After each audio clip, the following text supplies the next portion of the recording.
principal shareholder of Greenberg, Traurig, a law firm with great international affairs.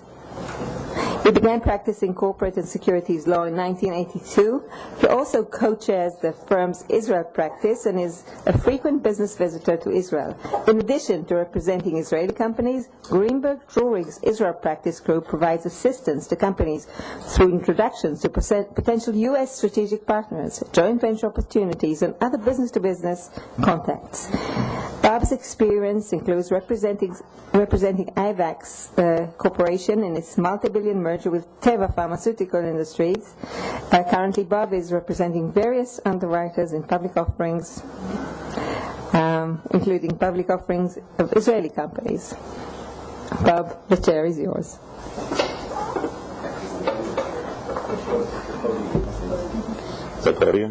Erev Tov. I guess the first rule of negotiation is not to try and negotiate two deals while you're trying to speak at a conference at the same time, which is what I've been trying to do today. I beg to differ with Gary. Gary, I arrived in Israel on Sunday. When I left, Merrill Lynch and Lehman were still around, and when I got here, they were gone. So I think it's my fault, and I'm sorry. Before we go on, Gary mentioned you heard a little bit about Gary, and you heard a little bit about Maytal.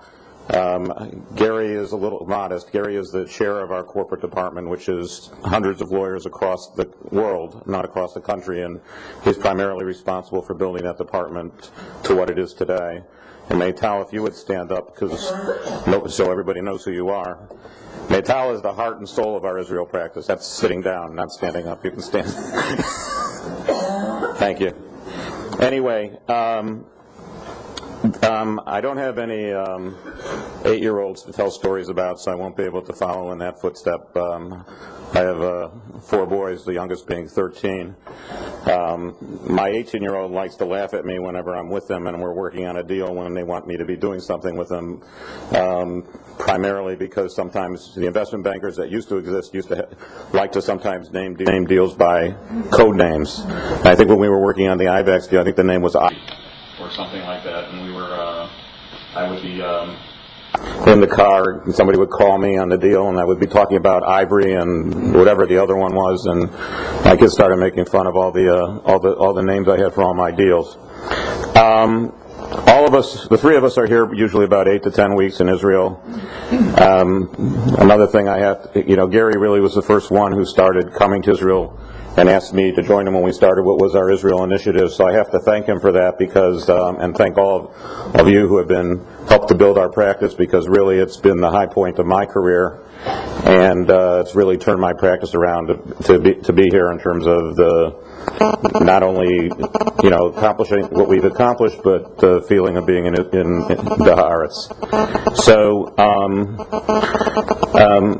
I think you introduced the panel briefly, but after I speak, you'll hear from Ronnie Ross, who she must be a great negotiator, because she's so happy all the time from the little bit I've gotten to talk to you, and I can no longer claim to be the most attractive person on the panel. Igal Rotem, who are we missing? Okay, Ayala's not here, but Arnon Dinor. So you might get out a little before 8:30 if he doesn't show up. That's hopefully he will. They can each tell you a little bit more about themselves, but looking at what they've accomplished, it's no wonder that David slew Goliath. So our job in this panel, in this group, is to discuss negotiations from the entrepreneur's point of view. You've heard a lot of that already, and I think some of what you're here is going to be maybe reinforcing a little bit of what you have heard already. The first key, I guess, is knowing when to negotiate. As an aside, I have a friend who tells me, happy wife, happy life.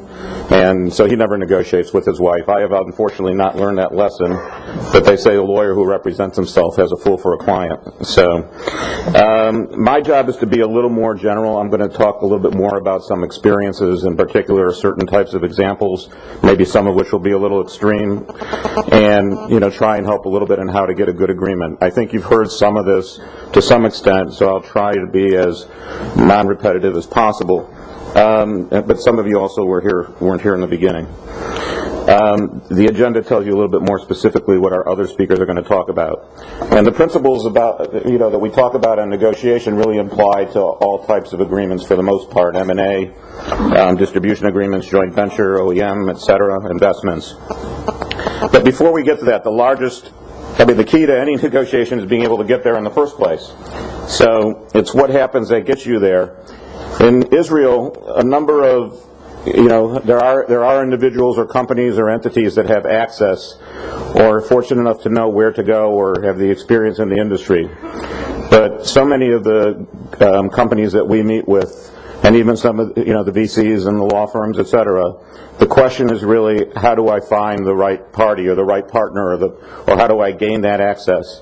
And I think one of the key things for all of you is to realize what you can and what you are able to do on your own and where you need assistance and where you need help, and to find that partner, whether it be a VC or an investment banker or a consultant or a lawyer or an accountant or whatever that helps you. And I can only speak from our experience and the companies that we've met and helped, and how important it is to be able to assist an Israeli company or any company in finding a strategic match or an investment or a distributor. And that's obviously something, as Gary pointed out, that we've been doing a lot of. Once you identify the negotiation partner or the giant that you're going to work with, you have to understand, as Gary pointed out, their needs and goals, and to convince the giant that you're the one that can solve that problem, or that can solve what they're looking for, can bring them to where they want to go. You have to match up interests.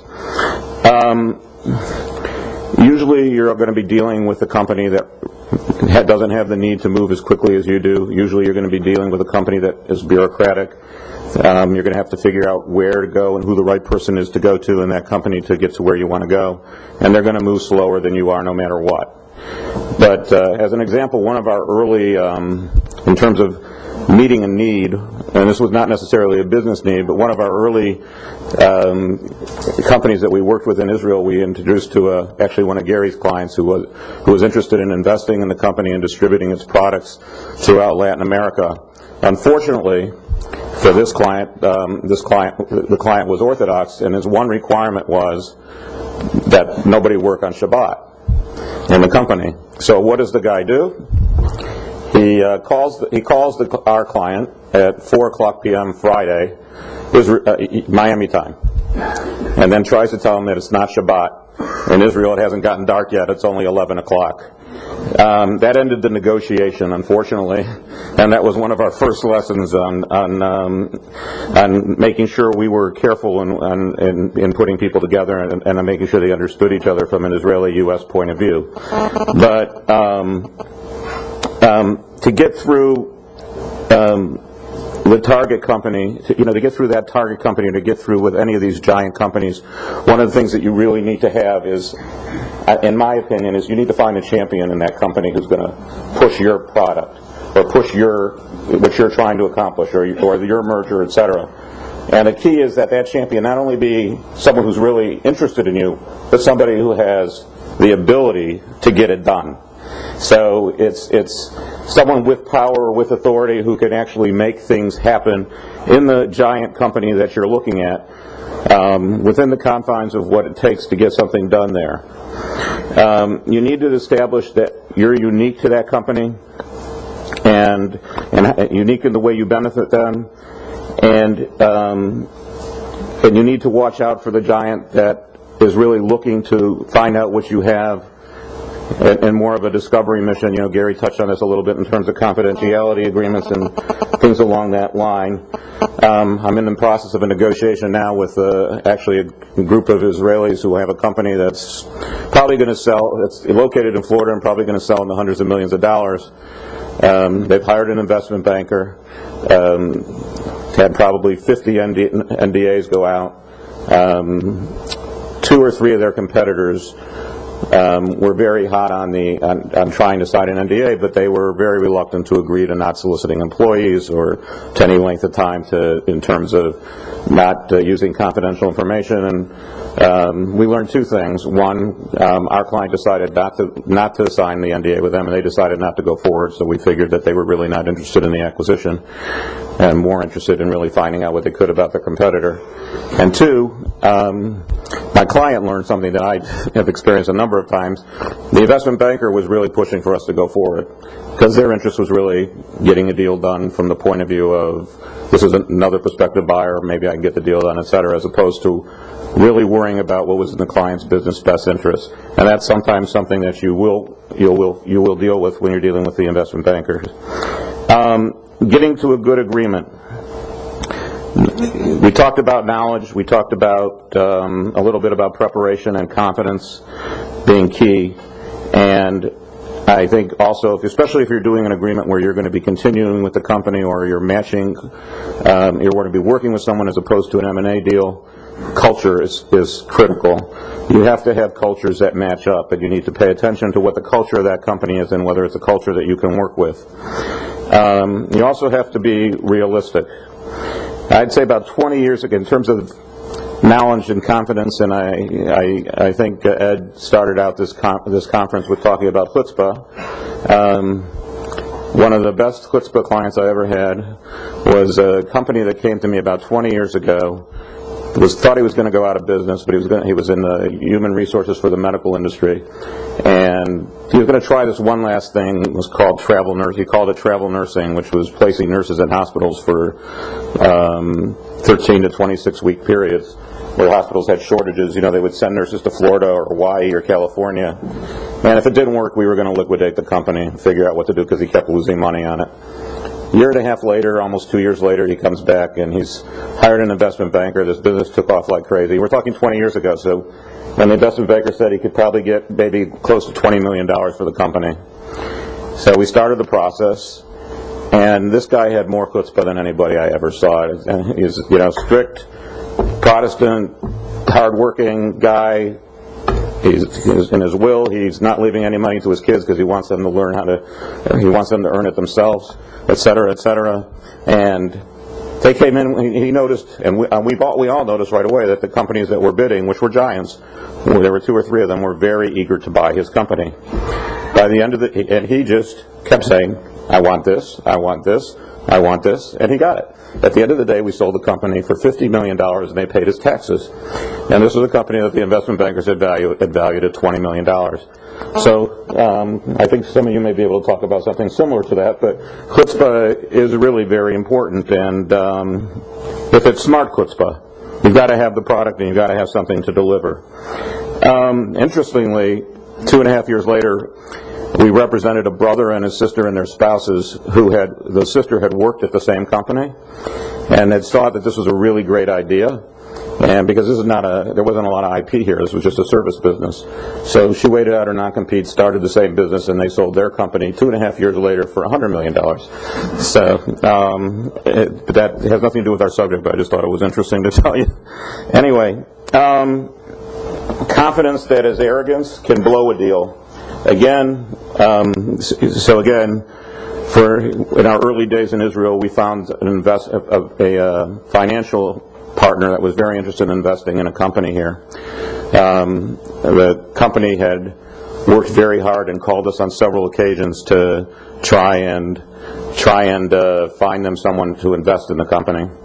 We got them finally on the phone with the financial investment partner, and they immediately proceeded to say, why do you want to talk to me?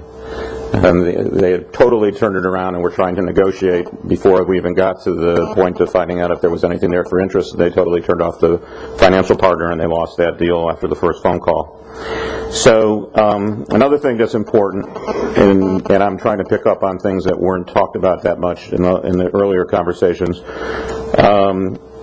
employment and consulting after acquisitions. It's very unusual. It's not impossible. It is very unusual that if you sell your company, you're not going to have to work there for some period of time or sign some kind of agreement to work if you're the key person. Sometimes you could sign a 3 to 5 year agreement.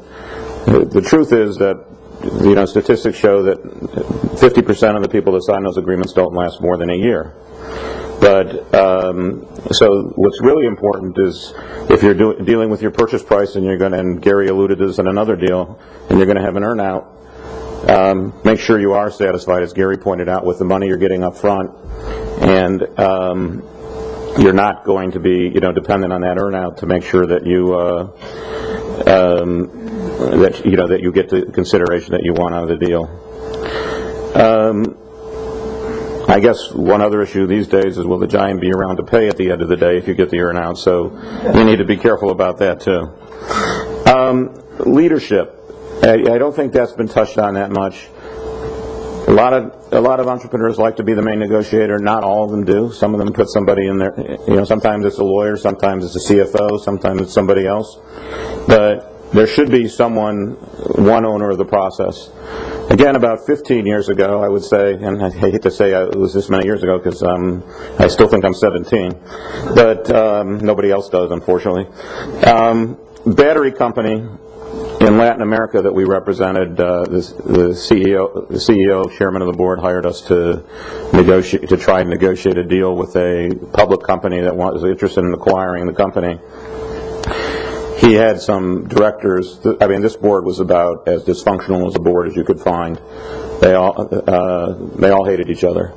And I don't really know why, because I had not been representing the company for a long time. So I show up at the first meeting. One director is negotiating a deal on his own with this company, and he's got 4 or 5 of the other directors are interested in working on the same deal. This is a private company, and I walk into the meeting, I sit down, and my client asked me to talk, and 5 of the 7 directors get up, walk out. One of them kicks the door, kicks the table. It was just terrible. It was like, what am I doing here? And but this is true.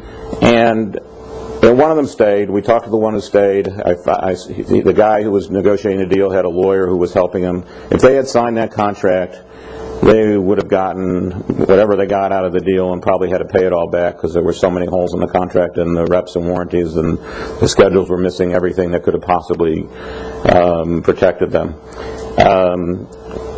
Through very careful talking, we were able to get everybody to understand, at least start to come around to, don't sign this today, it's a bad thing, and eventually we got everybody to get on the same page. They still never liked each other, but we got everybody to get on the same page, and we ended up doubling the price. And it's been a long time, and there were no liabilities. The moral of the story is how important it is, if there's more than 1 or 2 of you, to be on the same page, and not to be contradicting each other. You'll often find one partner who's more willing to sell or more desperate to sell than the other. And that's one of the worst things you can do in a deal, is to split yourselves when you're negotiating with somebody else. It's about as bad a thing as you can try. You have a little friction also sometimes, and particularly in Israel, when you have a lot of VC money, between the VC's interests. The VC usually have a certain amount of time to get a return, and the entrepreneur's interest. To the entrepreneur wants to hang around as maybe a little longer to make the return a little bit better, but nothing on the scale of what I'm talking about here. We've heard stories about making sure that the other side feels good, that everybody feels good about the deal. We've all talked about that. I'll take it one step further. Occasionally, and particularly when you're dealing with a giant, the other negotiator wants to feel more than good. He wants to feel like he or she won. So the operative word is feel. To feel like you won doesn't mean you have to have won. So, I think that when you're negotiating a deal, one of the most important things is to make sure that some of the things that aren't as important to you, you make someone feel like they are important to you. And again, that's a large part of planning, and that's a part. It relates to education and learning what the other side's interests are, and understanding what might be important to them that you really don't care about, that you can make it look important to you and then deal with later. And getting to where you want, you have to prioritize your issues and your needs. In an ongoing relationship, really consensus is a key to happiness. And each negotiation has its own dynamics. I'm not going to talk a lot about Teva Ivex because we're on tape here, but in that deal had been negotiated twice before. We weren't part of those negotiations. Gary and I like to think that it was completed the third time because they had good lawyers finally, and I don't know who the other lawyers were. So, but pardon? No, I think he did know who the other lawyers were. I will say that it's important to forget whether it's us or anyone else. It's important to have the right team, and it's not necessarily just a function of getting a big firm or a New York firm or a Boston firm or whatever you're looking at. It's also a function of getting a firm that really is used to doing deals in the size and of the type that you're used to. Not all firms are good at handling entrepreneurial deals, and that's true from an accounting and an investment banking point of view also. In IVEX, the agreement was negotiated, by the way, and it was a $10 billion deal at the end of the day. It was negotiated in 4 days with no clients in the room. Really just the lawyers negotiating it and going back and talking to their clients. But one of the questions that was submitted to us earlier was, is it better to meet in person as opposed to meeting on the internet or sending documents back and forth? In reality, what I like to do is to draft, if I have the option, is to draft a document, send it out, get their comments, take what we're going to accept, and then meet. To me, that's really the fastest, most effective way of doing it. But meeting in person does make a big difference. Okay, now we're going to be here till 8:30. I'm glad you made it, though.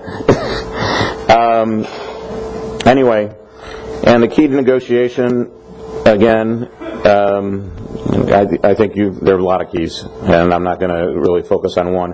One other question we got was the size of the agreement, and anyone else can touch on this later. It doesn't have to be that long, it just has to be good. From a buyer's point of view, there really are 5 or 6 representations that cover almost everything you would need to worry about. We always put in more, and I would always put in more, but we don't have to put in 35 pages of reps and warranties to get a deal done and to be protected. From the seller's point of view, in an M&A deal, you want to be careful on what you're reading. You obviously want to get it down as much as you can, but what you really want to focus on is what's important to you. What are you afraid to say, or what do you need to schedule, and where do you need to put the details in? I'm going to stop. I have more I could go on, but I'm going to stop just in the interest of making sure we get this finished by 8:30, and we'll deal with questions later, and you're up.